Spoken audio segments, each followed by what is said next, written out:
हम पढ़ने वाले हैं virus, that is most important topic for all competitive exams and also important for BSc and MSc exams.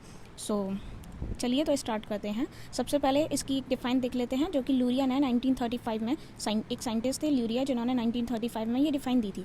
इस define के according they are ultra microscopic entities या agents capable of introduce into specific living cells and reproducing inside these cells. तो जरा ध्यान से देखना, सबसे important चीज़ है कि ये अल्ट्रा माइक्रोस्कोपिक एंटाइटीज है। अल्ट्रा माइक्रोस्कोपिक मतलब बहुत बहुत बहुत ज़्यादा छोटे, बैक्टीरिया से भी छोटे होते हैं ये। और ये इनके पास एक कैपेबिलिटी होती है कि ये कुछ स्पेसिफिक लिविंग सेल्स के अंदर ये एंटर कर जाते हैं, और एंटर करने के बाद ये उन्हीं सेल्स के अंदर रिप्रोड्यूस करते हैं। मतलब जिस सेल के अंदर ये एंटर करे, उसी सेल के अंदर उसी सेल की जितनी भी मैकेनिज्म है उन सबको हाईजैक करने के साथ साथ उसी सेल के अंदर रिप्रोड्यूस करते हैं, मतलब अपने नंबर को बढ़ाते हैं। ऐसा लूरिया ने 1935 में बोल दिया था। आगे देखते हैं, तो कुछ आगे टॉपिक हम लोग पढ़ेंगे। उससे पहले है हिस्ट्री पढ़ना बहुत इंपॉर्टेंट है। तो लुईस पास्चर ने 1880 में टर्म दिया वायरस, वायरस जिसका मतलब पॉइजन होता है। हिंदी में वायरस को बोलते हैं विषाणु, विष प्लस अणु। ओके, सो वायरस नाम दिया गया था इसीलिए क्योंकि ये वर्क कर रहे थे एज अ पॉइजन, तो पॉइजन को ही वायरस बोला जाता है। पॉइजन के लिए सेकंड टर्म है। उसके बाद एडोल्फ मेयर ने 1886 में टोबैको मोज़ेक डिजीज़ के बारे में स्टडी की थी, और ये जो इसका जो पैथोजन था ये बैक्टीरियल फिल्टर के द्वारा पास हो गया था। इसका मतलब ये है कि बैक्टीरिया से भी छोटा साइज़ है इनका, तो यहाँ से साइज़ वगैरह यहाँ से पता चला था। उसके बाद इवानोस्की को इसकी डिस्कवरी का क्रेडिट दिया जाता है।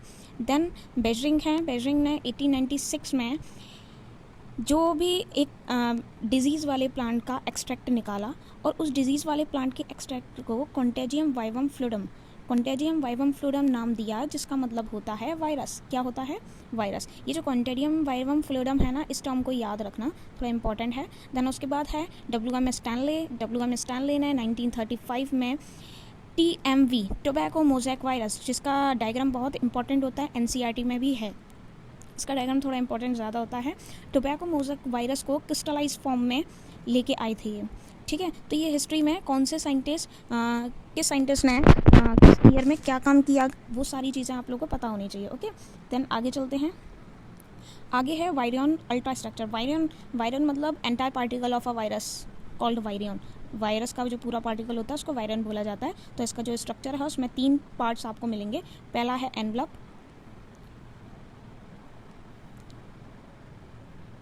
Envelope, second one is capsid and third is nucleoid. So envelope is a loose covering made of protein, lipid and carbohydrate. Loose covering made up of protein, lipid and carbohydrate. तो यहाँ पे देखिए जरा, आप लोगों को लिखा हुआ है, ये जो डायग्राम आप लोगों को दिख रहा है, इस डायग्राम में लिखा हुआ है एनवलप प्रोटीन। ये जो आपको चारों तरफ दिख रहा है ये एनवलप प्रोटीन है, ठीक है। उसके बाद नेक्स्ट है भाई capsid is a protein covering around the genetic material के चारों तरफ जो भी प्रोटीन कवरिंग होती है, उस प्रोटीन कवरिंग को हम कैप्सिड बोलते हैं। इसमें कुछ सब यूनिट्स होती हैं जिनको कैप्सोमियर बोला जाता है। Okay, capsid is a protein covering around genetic material which has sub units called capsomere. Means capsomeres को मिला के ही कैप्सिड बनने वाला है। TMV में इसका डायग्राम थोड़ा अच्छे से, TMV में इसका स्ट्रक्चर थोड़ा अच्छे से पता चल जाता है, वो भी अभी हम लोग देखेंगे। देन उसके बाद आता है नंबर 3 न्यूक्लियोइड। थर्ड पार्ट है न्यूक्लियोइड, जो कि इन्फेक्टेड जेनेटिक मटेरियल को बोलते हैं हम। अब ये जो इन्फेक्टेड जेनेटिक मटेरियल, ये DNA भी हो सकता है, ये RNA भी हो सकता है। इट मे बी DNA और RNA, ठीक है, ये याद रखें। आगे चलते हैं। नेक्स्ट है वायरल शेप्स। तो the shape of virus is determined by either it capsid और इट्स न्यूक्लिक एसिड। तो किसी भी वायरस की शेप हम उसके कैप्सिड के द्वारा भी बता सकते हैं और डिटरमाइन कर सकते हैं, और उसके न्यूक्लिक एसिड के द्वारा भी डिटरमाइन कर सकते हैं। तो सबसे पहले देखिए, icosahedron has 20 triangular faces. For example herpes simplex का जो पार्टिकल होता है वो आपका इसी शेप का होता है, चिकन पॉक्स और पोलियो। नेक्स्ट है हेलिक्स जैसे DNA होता है, हेलिकल फॉर्म इस तरह से। तो हेलिकल फॉर्म में सबसे इम्पोर्टेंट है टोबैको मोज़ेक आइकोसाहेड्रॉन का है, और ये जो है ये हेलिक्स का है। और ये जो आपको दिख रहा है ये कॉम्प्लेक्स स्ट्रक्चर है। Okay, complex is a combination of 2 और अदर शेप्स। तो ये जो डायग्राम आपको दिख रहा है ये बैक्टीरियोफेज का है, बैक्टीरियोफेज जो कि बैक्टीरियल वायरस होता है उसका। इसको भी हम आगे पढ़ेंगे। इसमें आप देख सकते हो इसका भी कॉम्बिनेशन है और इसका भी कॉम्बिनेशन है। ठीक है, तो ये थोड़ा कॉम्प्लेक्स फॉर्म में आ जाता है। आगे चलते हैं, ये थी वायरस की शेप, तो इनको भी थोड़ा ध्यान से सारी चीज़ों को आप लोग नोट कर लें। आगे चलते हैं, एग्जाम्पल्स बहुत इंपॉर्टेंट होते हैं। अब बच्चों के दिमाग में ये क्वेश्चन ज़रूर आता है कि वायरसेस लिविंग हैं या नहीं है, क्योंकि कुछ वर्किंग हम इनकी देख रहे हैं, कुछ फंक्शंस इनके देख रहे हैं और वो लिविंग वाले हैं, पर इनके पास अपना कुछ सेल नहीं है। और हमने जनरली पढ़ा है कि लिविंग हम उन्हें बोलते हैं जिनके पास सेल होता है। तो देखिए ज़रा, सबसे पहले ये ऐसे एजेंट्स हैं जिनकी रिजेम्बलेंस दोनों के साथ हैं, रिजेम्बलेंस दोनों के साथ, लिविंग के भी साथ, नॉन लिविंग के भी साथ। तो सबसे पहले हम ये देखते हैं कि वायरस किस तरह से लिविंग बीइंग से मिलते हैं। तो इनके पास जेनेटिक मटेरियल होता है, अभी अभी हम लोगों ने पढ़ा जेनेटिक मटेरियल डीएनए आरएनए में से कुछ भी हो सकता है। ये रिप्रोडक्शन भी करते हैं, ये एक तरीके के ऑब्लिगेट पैरासाइट हैं। पैरासाइट है मतलब ये लिविंग हैं, लिविंग वाले कैरेक्टर हुए, क्योंकि जितने भी पैरासाइट है वो लिविंग कहलाते हैं। और ये ऑर्गेनिक मॉलिक्यूल से मिलके बने हुए होते हैं। किससे मिलके बने हुए होते हैं? ऑर्गेनिक मॉलिक्यूल से। अब ये सारी प्रॉपर्टीज़ थी लिविंग बीइंग से मिलती जुलती। नेक्स्ट है नॉन लिविंग बीइंग्स में एब्सेंस। नॉन लिविंग बीइंग से क्या क्या कैरेक्टर्स मिलते हैं? इनके पास अपना खुद का प्रोटोप्लाज्म नहीं है, इनके पास एनर्जी स्टोरिंग मैकेनिज्म नहीं है इनके पास। ये हमारे जिस भी सेल के अंदर एंटर करेंगे या किसी भी सेल के अंदर एंटर करेंगे उसकी मैकेनिज्म को हाईजैक करते हैं ये। ओके, सो ध्यान से देखें। Inert nature outside the living cells. Inert nature मतलब अगर ये लिविंग सेल के बाहर हैं तो ये बिल्कुल नॉन लिविंग जैसा काम करने वाले हैं, और इनको क्रिस्टलाइज फॉर्म में पाए जाते हैं ये। तो इसीलिए ये सारे कैरेक्टर्स जो हैं ये सारे नॉन लिविंग वाले कैरेक्टर्स हैं जो कि वायरसेस के पास होते हैं, इसीलिए इंटरमीडिएट स्टेट में आते हैं। ना ये लिविंग बीइंग बोले जाते या ना नॉन लिविंग बीइंग बोले जाते, ये दोनों के बीच के कैरेक्टर्स में आ जाते हैं। उसके बाद है एक मोस्ट इम्पॉर्टेंट बैक्टीरियोफेज, जिसके बारे में मैंने कुछ ज़्यादा नहीं यहाँ पे बताया हुआ है, पर जो भी बताया हुआ है वो बहुत इंपॉर्टेंट है। Bacteriophage is a bacterial virus. कैसा वायरस है? बैक्टीरियल वायरस है, मतलब ये वो वायरस हैं जो कि बैक्टीरिया को इन्फेक्ट करते हैं। ओके, इनको हम ईटर्स ऑफ बैक्टीरिया भी बोलते हैं। ईटर्स ऑफ बैक्टीरिया क्यों? क्योंकि ये बैक्टीरिया को ईट करते हैं, और फेजेस भी बोलते हैं। तो ये 3 नाम हैं, तीनों नाम बैक्टीरियोफेज को ही रिप्रेजेंट करते हैं। इसको डिस्कवर किया था फ्रेडरिक डब्ल्यू टॉर्ट ने 1915 में और हेरल ने 1917 में इंडिपेंडेंटली। ओके, मतलब दोनों ने एक दूसरे के साथ मदद नहीं की थी, इन दोनों ने अपनी अपनी स्टडीज़ की हैं। उसके बाद कहाँ पे ये पाए जाते हैं?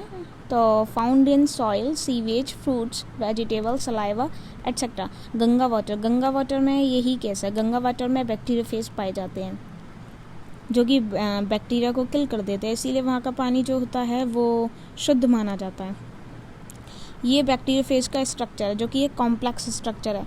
ठीक है, ये हेड है, ये नेक है, ये हेड है, ये नेक है, ये कॉलर है, यहाँ पर कॉलर होता है, और ये है शीथ। ये जो आपको दिख रहे हैं ये टेल फाइबर हैं। ये बेस प्लेट होती है, बेस प्लेट कुछ इस तरह से होती है जो कि पेनिट्रेशन के लिए होती है। उसके बाद यहाँ पे इस हेड के अंदर जेनेटिक मटेरियल होता है, that is DNA. Okay, next है tobacco mosaic virus. Tobacco mosaic virus का स्ट्रक्चर बहुत इंपॉर्टेंट है, इसको अच्छे से याद कर लेना। मैंने आपसे कहा था it has a protein covering that is called capsid. ये कैप्सिड है।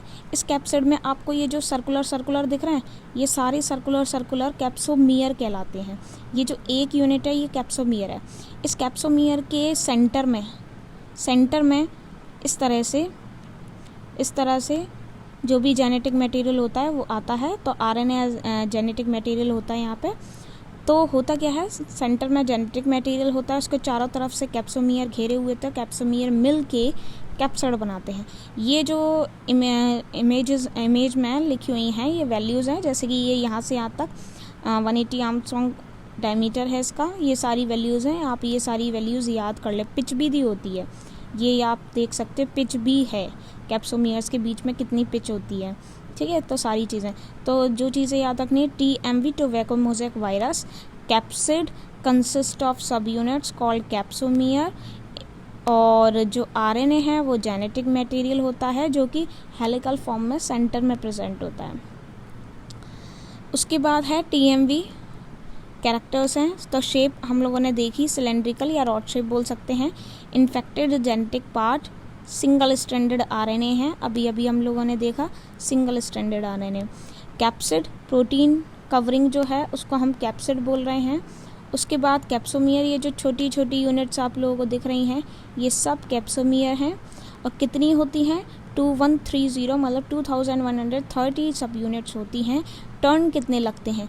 इस तरह से टर्न कितने होते हैं? तो टर्न होते हैं 130 कैप्सोमियर इन 1 टर्न। एक टर्न में 164 कैप्सोमियर होते हैं और एक कैप्सोमियर में 158 अमीनो एसिड्स होते हैं। Molecular mass of a capsomere is 17400 Dalton's means 17,400 Dalton's. ये एक कैप्सोमियर का मॉलिक्यूलर मास है। तो ये सारी वैल्यूज़ आप लोगों को लर्न करनी पड़ेंगी। पॉज करके वीडियो को जितना भी लिखा हुआ है सारे नोट्स आप उतार लें। Next one is symptoms and disease of TMV. तो ये टीएमवी के ये नॉर्मल लीफ है, आप देख सकते हैं इस तरह से पैचेस लीजन्स बनना स्टार्ट हो जाते हैं। ठीक है, तो सबसे पहला पॉइंट है loss of chlorophyll along the veins. Veins के अलोंग क्लोरोफिल लॉस हो जाता है। Area grown and form blisters बनने लग जाते हैं। जो एरिया होता है वो थोड़ा उभरने लग जाता है और वहाँ पे ब्लिस्टर्स मतलब एक तरीके से वो पार्ट स्वेल होने लग जाता है। ठीक है, next curling and distortion of leaf curl होने लग जाती है, डिस्टॉर्ट होने लग जाती है। डिजीज़ कॉज किसकी वजह से होती है? तो कॉजिंग ऑर्गेनिज्म है टोबैको मोज़ेक। जो डिजीज़ हुई है वो कौन सी है? Tobacco mosaic disease. और उस डिजीज़ को करने वाला ऑर्गेनिज्म कौन सा है? Tobacco mosaic virus.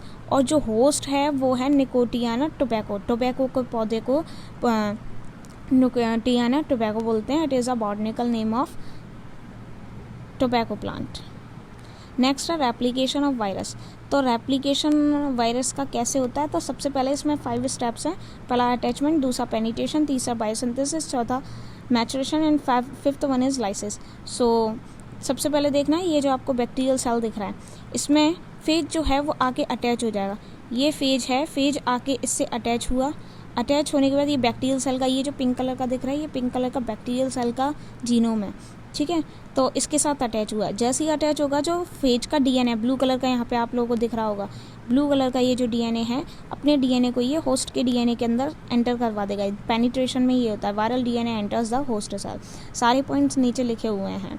ठीक है, उसके बाद जैसे ये डीएनए अंदर चला जाएगा उसके बाद आती है बायोसिंथेसिस कि जो फेज का डीएनए है वो रेप्लिकेट करेगा और फेज की प्रोटीन बनाएगा।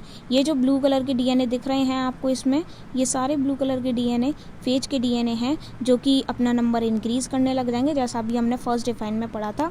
और इंक्रीज़ करने के बाद प्रोटीन बनाएंगे बाय ट्रांसलेशन। पहले ट्रांसक्रिप्शन होगा, देन उसके बाद ट्रांसलेशन होगा। उसके बाद देखिए बैक्टीरिया फेज है, ये मैचुरेशन स्टेज है। मैचुरेशन स्टेज में जितने भी यहाँ पे नए फेज पार्टिकल बन जाएंगे, आप देख सकते हैं यहाँ पे डीएनए बाहर था, धीरे धीरे डीएनए अंदर चला गया, नए फेज पार्टिकल्स बने हैं। ठीक है, तो ब्लू कलर का आपका डीएनए, उससे बनी प्रोटीन्स, जो प्रोटीन्स ये प्रोटीन कवरिंग है। अब इन प्रोटीन कवरिंग के अंदर जेनेटिक मटेरियल चला गया, बैक्टीरिया फेज बन गए। उसके बाद होगी लाइसिस से ये निकल जाएंगे बाहर। और फिर इस सेल को तो इन्होंने इन्फेक्ट कर ही दिया है, जो बाकी बचे हुए सेल्स हैं उनको भी ये इन्फेक्ट करेंगे। ठीक है, तो इस तरह से ये प्रोसेस है। देन उसके बाद है ट्रांसमिशन कैसे होता है, फैलता कैसे है ये प्लांट वायरस? तो ध्यान से देखना, वेजिटेटिव प्रोपगेशन के द्वारा भी फैल सकता है, कटिंग लेयरिंग वगैरह जितने भी होते हैं उनके द्वारा।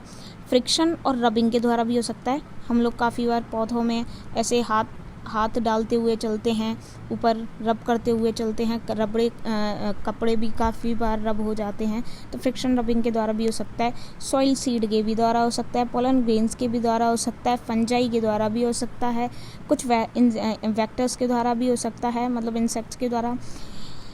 इन्फेस्टेड एग्रीकल्चर टूल्स के द्वारा भी हो सकता है, जैसे खुरपी वगैरह जो होती हैं उनमें पार्टिकल्स लग गए, अभी वही पार्टिकल्स वाले टूल्स को हमने दूसरे प्लांट के साथ यूज़ किया था, वहाँ पे भी उसके द्वारा भी हो। ये वीडियो यहीं पर कंप्लीट होता है। इस वीडियो को लाइक करें, शेयर करें, चैनल को सब्सक्राइब करें। मिलते हैं हम नेक्स्ट वीडियो में।